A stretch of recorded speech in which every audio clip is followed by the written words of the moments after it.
কেউ ভাবেনি কাদের কথা, হাওড় অঞ্চলের মানুষের কথা। নেত্রকোনার কিছু অঞ্চল পুনর্বাসনের সময়টা এটা কিন্তু ওরা পাচ্ছে না মোটেও। বলা হয়ে থাকে এইচএসসি 2024 ব্যাচ সবচেয়ে দুর্যোগপূর্ণ ব্যাচ। আমরা কিভাবে আসলে আশা করতে পারি যে মাত্র 8 দিনের মধ্যে বন্যার পানি নেমে যাবে? এইচএসসি পরীক্ষার একটা রেজাল্ট প্রত্যেকটা বিশ্ববিদ্যালয়ে একটা প্রভাব ফেলে। এইচএসসি জীবনের এমন একটি পর্যায় যেটাকে অনেকেই বলে জীবন গড়ার সূত্রপাত, অর্থাৎ আপনি সারা জীবন কি করবেন, ডাক্তার, ইঞ্জিনিয়ার, ব্যারিস্টার কিংবা অন্য কি হবেন, তা নির্ভর করে জীবনের ঠিক এই মুহূর্তে, অর্থাৎ এইচএসসি পরীক্ষার উপরে।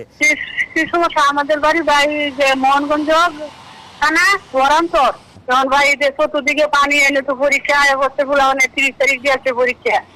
পানির উঠে আমরা বাস আমরা গুলা পরীক্ষা দিয়ে দেওয়াই আমাদের ভাই আমরা মুহের কথা শুনবার মতো কেউ নেই। আমরা গ্রামের মানুষ, আমরা গৃহস্থ মানুষ, নাই পয়সা কোনো মতো কষ্ট করে বাচ্চারা এই পর্যন্ত উঠাইছে।